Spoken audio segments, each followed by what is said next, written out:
Hi friends, welcome to my YouTube channel NCERT solutions. आज हम कक्षा 7 की पाठ्य पुस्तक बसंत भाग 2 के पाठ 9 चिड़िया की बच्ची पाठ के सारांश के बारे में जानेंगे तथा कठिन शब्दार्थ का भी अभ्यास करेंगे। तथा जिन छात्रों को इस पाठ की पीडीएफ चाहिए वे कमेंट सेक्शन में अपनी मेल आईडी राइट करते। तो शुरू करते हैं आज की अपनी वीडियो। चिड़िया की बच्ची।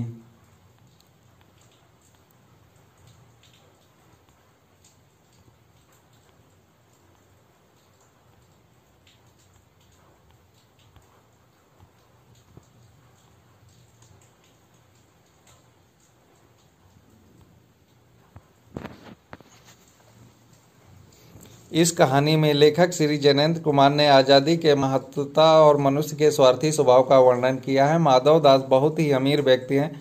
उन्होंने संगमरमर का आलीशान कोठी बनवाई है।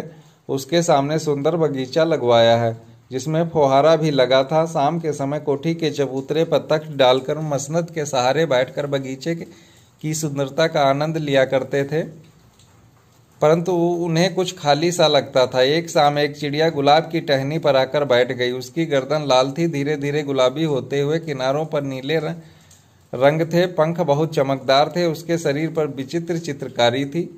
माधव को वह चिड़िया बहुत सुंदर लगी। चिड़िया बगीचे से खुश होकर डालों पर थिरक रही थी। थोड़ी देर बाद उसे देखते रहने के बाद उन्होंने चिड़िया से कहा कि यह बगीचा उन्होंने इसलिए बनवाया है। चिड़िया माधव दास की बात सुनकर संकोच में पड़ गई। उसने कहा, वह तो यहाँ केवल सांस लेने के लिए रुकी थी। माधव दास ने उस चिड़िया को उसके सूने महल में रुककर चहचहाने के लिए कहा। चिड़िया बोली, वह अपने घर माँ के पास जा रही थी।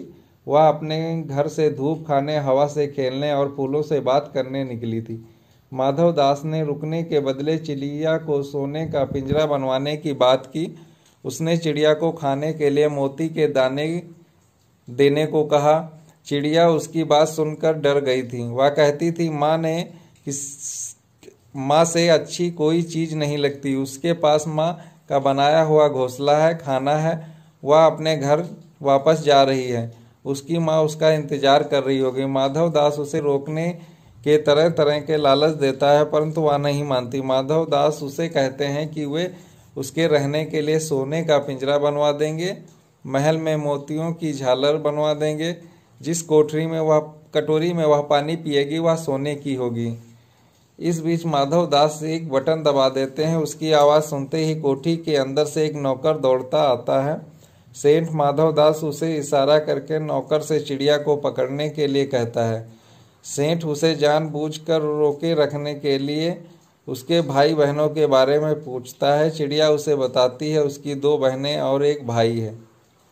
चिड़िया को अपने घर जाने की जल्दी थी, क्योंकि कुछ ही देर में रात होने वाली थी। अचानक चिड़िया को अपने शरीर पर कठोर हाथ का स्पर्श महसूस होता है। वह चीख मारती हुई नौकर के हाथ से फिसल जाती है।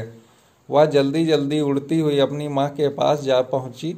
वह अपनी माँ की गोद में दुबक कर जोर से रोने लगी।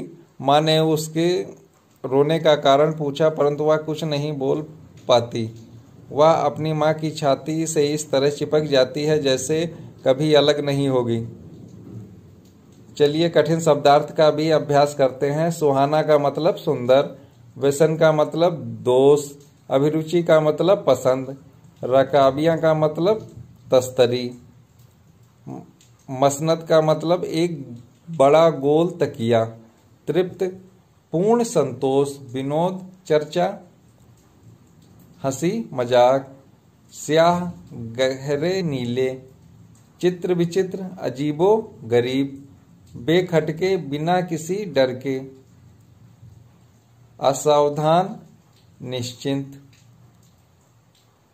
संकोच, चिकचिकाहट, सकुचना, घबराना, बोध होना, पता चलना, चित्त, मन, प्रफुल्लित, प्रसन्न, बहार, हरियाली, निरी, बिल्कुल, अनजान, नासमझ, तृष्णा, प्यास, भली भांति, भिन्न भिन्न प्रकार के, उजेला, प्रकाश, चौकन्नी, सावधान रहना, हाल, तबीयत, राहु, रास्ता, चिचियाना, डर से चिल्लाना, सुबकना, हिचकी लेकर रोना। प्यारे दोस्तों, इस वीडियो को अपने दोस्तों तथा अपनी कक्षा के सहपाठियों के साथ ज़्यादा से ज़्यादा मात्रा में शेयर करें तथा हमारे चैनल NCERT सॉल्यूशन को सब्सक्राइब करना ना भूलें। इस पाठ के प्रश्नोत्तर का अभ्यास अगले भाग में किया जाएगा। नमस्कार दोस्तों।